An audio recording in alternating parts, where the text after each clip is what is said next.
السلام عليكم ورحمة الله وبركاته. الحمد لله رب العالمين، والصلاة والسلام على أشرف الأنبياء والمرسلين وعلى آله وصحبه ومن تبعه بإحسان إلى يوم الدين. أما بعد. ಆತ್ಮೀಯ ಸಹೋದರಿಯರೇ, ಅಂತಿಮ ದಿನದ ಕುರಿತಾದ ಸ್ಪಷ್ಟ ಅರಿವು ಕೇವಲ ಅಲ್ಲಾಹನಿಗೆ ಮಾತ್ರವಿರುವುದಾಗಿರುತ್ತದೆ. ಆದರೆ ಈ ದಿನವು ಪ್ರತ್ಯಕ್ಷಗೊಳ್ಳುವುದಕ್ಕಿಂತ ಮೊದಲು ಗೋಚರವಾಗುವಂತಹ ಹಲವಾರು ಲಕ್ಷಣಗಳನ್ನು ಪ್ರವಾದಿ ಮುಹಮ್ಮದ್ ಸಲ್ಲಲ್ಲಾಹು ಅಲೈಹಿ ವಸಲ್ಲಂ ರವರು ತನ್ನ ಹದೀಸ್ಗಳ ಮೂಲಕ ನಮಗೆ ತಿಳಿಸಿಕೊಟ್ಟಿದ್ದಾರೆ. ಈ ಲಕ್ಷಣಗಳ ಪೈಕಿ ನಾನು ನಿಮ್ಮ ಮುಂದೆ ಒಂದು ಲಕ್ಷಣಗಳನ್ನು ವಿವರಿಸಲು ಇಷ್ಟಪಡುತ್ತೇನೆ. ಆ ಲಕ್ಷಣ ದಜ್ಜಾಲಿನ ಪ್ರತ್ಯಕ್ಷವಾಗುವಂತಹ ಒಂದು ಲಕ್ಷಣಗಳನ್ನು ನಾನು ನಿಮ್ಮ ಮುಂದೆ ವಿವರಿಸಿಕೊಡುತ್ತೇನೆ ಇನ್ಶಾ ಅಲ್ಲಾಹ್. ಭವಿಷ್ಯವಾಣಿಗಳಲ್ಲಿ ಪ್ರಮುಖವಾದದ್ದು ದಜ್ಜಾಲ್ನ ಪ್ರತ್ಯಕ್ಷ ಪಡುವುದಾಗಿರುತ್ತದೆ. ಪ್ರವಾದಿ ಮುಹಮ್ಮದ್ ಸಲ್ಲಲ್ಲಾಹು ಅಲೈಹಿ ವಸಲ್ಲಂ ರವರು ತನ್ನ ಸಮುದಾಯಕ್ಕೆ ಅವನ ಫಿತ್ನದ ಕುರಿತು ಎಚ್ಚರಿಸುತ್ತಾರೆ. ಮಾತ್ರವಲ್ಲದೆ ಅವನ ಕೆಲವು ಪರಿಚಯಗಳನ್ನು ನಮಗೆ ಒದಗಿಸಿಕೊಡುತ್ತಾರೆ. ಉದೈಫಾ ಬಿನ್ ಅಲ್-ಯಮಾನ್ ರದಿಯಲ್ಲಾಹು ಅನ್ಹು ರವರು ವರದಿ ಮಾಡುವಂತೆ ಪ್ರವಾದಿ ಮುಹಮ್ಮದ್ ಸಲ್ಲಲ್ಲಾಹು ಅಲೈಹಿ ವಸಲ್ಲಂ ರವರು ಹೇಳಿದರು. ಮುಸ್ಲಿಂ ಎಂಬ ಹದೀಸಲ್ಲಿ ಉಲ್ಲೇಖಿಸಿದಂತಹ ಹದೀಸ್ ಆಗಿರುತ್ತದೆ. ಪ್ರವಾದಿ ಸಲ್ಲಲ್ಲಾಹು ಅಲೈಹಿ ವಸಲ್ಲಂ ರವರು ವಿವರಿಸುತ್ತಾರೆ, ಅದ್ದಜ್ಜಾಲು ಅಅವರುಲ್ ಐನಿಲ್ ಯುಸ್ರಾ ಜುಫಾಲು ಶಅರ್ ಮಅಹು ಜನ್ನತುನ್ ವ ನಾರುನ್ ಫನಾರುಹು ಜನ್ನತುನ್ ವ ಜನ್ನತುಹು ನಾರುನ್. ದಜ್ಜಾಲನ ಎಡಕಣ್ಣು ಕುರುಡಾಗಿರುವುದು, ಅವನು ಅಪರಿಮಿತ ಕೂದಲನ್ನು ಹೊಂದಿರುವನು, ಸ್ವರ್ಗ ಮತ್ತು ನರಕ ಅವನ ಬಳಿ ಇರುವುದು. ವಾಸ್ತವದಲ್ಲಿ ಅವನ ನರಕವು ಸ್ವರ್ಗವು, ಅವನ ಸ್ವರ್ಗವು ನರಕವಾಗಿರುವುದು. ಇನ್ನೊಂದು ಹದೀಸಲ್ಲಿ ಇಮ್ರಾನ್ ಬಿನ್ ಹುಸೇನ್ ರದಿಯಲ್ಲಾಹು ಅನ್ಹು ಅವರು ವರದಿ ಮಾಡಿದಂತಹ, ಮುಸ್ಲಿಂರಲ್ಲಿ ಉಲ್ಲೇಖಿಸಿದಂತಹ ಒಂದು ಹದೀಸ್ ಪ್ರವಾದಿ ಮುಹಮ್ಮದ್ ಸಲ್ಲಲ್ಲಾಹು ಅಲೈಹಿ ವಸಲ್ಲಂ ರವರು ವಿವರಿಸುತ್ತಾರೆ, ಮಾ ಬೈನ ಖಲ್ಕಿ ಆದಮ ಇಲಾ ಕಿಯಾಮಿಸ್ ಸಾಅತಿ ಖಲ್ಕುನ್ ವಫಿ ರಿವಾಯತಿನ್ ಇಮ್ರುಹುನ್ ಅಕ್ಬರು ಮಿನದ್ ದಜ್ಜಾಲ್.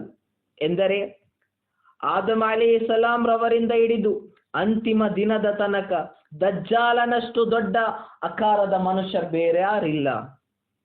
ದಜ್ಜಾಲ್ ವಿಶಾಲ ಭೂಮಿಯ ಸರ್ವ ಸ್ಥಳಗಳಿಗೂ ಹೋಗುವನು.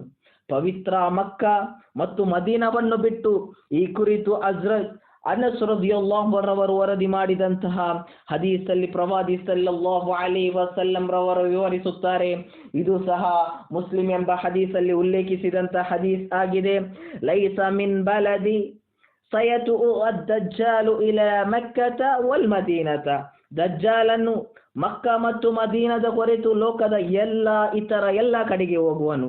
ಇನ್ನು ಕೆಲವು ವರದಿಗಳಲ್ಲಿ ಬೈತುಲ್ ಮುಖದ್ದೀಸ್ ಮತ್ತು ತೂರ್ ಪರ್ವತವನ್ನು ಉಲ್ಲೇಖಿಸಿದಾಗಿದೆ. ಇಲ್ಲಿ ಕೂಡ ದಜ್ಜಾಲ್ ಹೋಗಲಾರನು. ಪ್ರವಾದಿ ಸಲ್ಲಲ್ಲಾಹು ಅಲೈಹಿ ವಸಲ್ಲಂ ರವರು ಹೇಳುತ್ತಾರೆ, ಅಲಾಮತು ಯಮ್ಕುಸು ಫಿಲ್ ಅರ್ದಿ 40 ಸಬಾಹನ್ ಯಬ್ಲುಗು ಸುಲ್ತಾನುಹು ಕುಲ್ಲ ಮನ್ಹಲಿನ್ ಲಾ ಯಅತಿ 4 ಮಸಾಜಿದ್ ಅಲ್ ಕಅಬಾ ವಲ್ ಮಸ್ಜಿದ್ ಅರ್ ರಸೂಲ್ ವಲ್ ಮಸ್ಜಿದ್ ಅಲ್ ಅಕ್ಸಾ ವತ್ತೂರ್. ಈ ಹದೀಸ್ನಿಂದ ತಿಳಿದು ಬರುವುದೇನೆಂದರೆ, ದಜ್ಜಾಲ್ ಈ ಭೂಮಿಯ 40 ದಿನಗಳಿರುವನು. ಇನ್ನೊಂದು ಹದೀಸಲ್ಲಿ ಈ 40 ದಿನಗಳ ಪೈಕಿ ಒಂದು ದಿನ 1 ವರ್ಷಕ್ಕೆ ಸರಿಯಾಗಿರುವುದು, ಇನ್ನೊಂದು ದಿನ 1 ತಿಂಗಳಿಗೆ ಸರಿಯಾಗಿರುವುದು, 3ನೇ ದಿನ 1 ವಾರಕ್ಕೆ ಸಮಾನಾಗಿರುವುದು ಮತ್ತು ಉಳಿದ ದಿನಗಳು ಸಾಮಾನ್ಯ ದಿನಗಳಿಗೆ ಸರಿ ಸಮಾನವಾಗಿರುವುದು ಎಂದು ಪ್ರವಾದಿ ಮುಹಮ್ಮದ್ ಸಲ್ಲಲ್ಲಾಹು ಅಲೈಹಿ ವಸಲ್ಲಂ ರವರು ಒಂದು ಹದೀಸಲ್ಲಿ ನಮಗೆ ವ್ಯಕ್ತಪಡಿಸುತ್ತಾರೆ. ದಜ್ಜಾಲಿನ ಫಿತ್ನದಿಂದ ಸುರಕ್ಷಿತರಾಗುವ ಕುರಿತಾಗಿ ಅಬೂ ದರ್ದಾ ರದಿಯಲ್ಲಾಹು ಅನ್ಹು ರವರು ಒಂದು ಹದೀಸನ್ನು ಉಲ್ಲೇಖಿಸುತ್ತಾರೆ. ಪ್ರವಾದಿ ಮುಹಮ್ಮದ್ ಸಲ್ಲಲ್ಲಾಹು ಅಲೈಹಿ ವಸಲ್ಲಂ ರವರು ವಿವರಿಸಿದಂತಹ ಒಂದು ಹದೀಸ್ ಮುಸ್ಲಿಂ ಎಂಬ ಹದೀಸಲ್ಲಿ ಉಲ್ಲೇಖಿಸಿದಂತಹ ಒಂದು ಹದೀಸ್ ಆಗಿರುತ್ತದೆ.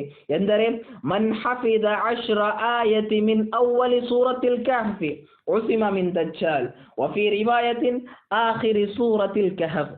ಎಂದರೆ ಯಾರಾದರೂ ಸೂರಾ ಕಹಫಿನ ಮೊದಲ 10 ಸೂಕ್ತಗಳು ಇನ್ನೊಂದು ಹದೀಸಲ್ಲಿ ಹೀಗೆ ವ್ಯಕ್ತಪಡಿಸಿರಾಗಿರುತ್ತದೆ, ಕೊನೆ 10 ಸೂರತ್ಗಳೊಂದಿಗೆ ಕಂಠಪಾಠ ಮಾಡಿಕೊಂಡು ಅದರ ಅರ್ಥವನ್ನು ಗ್ರಹಿಸಿಕೊಂಡು ಅದಕ್ಕೆ ಬದ್ಧನಾಗಿ ಪಠಿಸುತ್ತಿದ್ದರೆ ಅವನನ್ನು ದಜ್ಜಾಲಿನ ಫಿತ್ನದಿಂದ ರಕ್ಷಿಸಲಾಗುವುದು. ಕೊನೆಯಲ್ಲಿ ನಾನು ಅಲ್ಲಾಹನಲ್ಲಿ ಪ್ರಾರ್ಥಿಸುತ್ತೇನೆ, ಓ ಅಲ್ಲಾಹನೇ, ನೀನು ನಮಗೆಲ್ಲರಿಗೆ ಈ ದಜ್ಜಾಲಿನ ಫಿತ್ನದಿಂದ ನಮ್ಮನ್ನು ರಕ್ಷಿಸು. ವ ಆಖಿರು ದಅವಾನಾ ಅನಿಲ್ ಹಮ್ದುಲಿಲ್ಲಾಹಿ ರಬ್ಬಿಲ್ ಆಲಮೀನ್ ವಮಾ ಅಲೈನಾ ಇಲ್ಲಲ್ ಬಲಾಗುಲ್ ಮುಬೀನ್. ವಸ್ಸಲಾಮು ಅಲೈಕುಂ ವರಹ್ಮತುಲ್ಲಾಹಿ ವಬರಕಾತುಹು.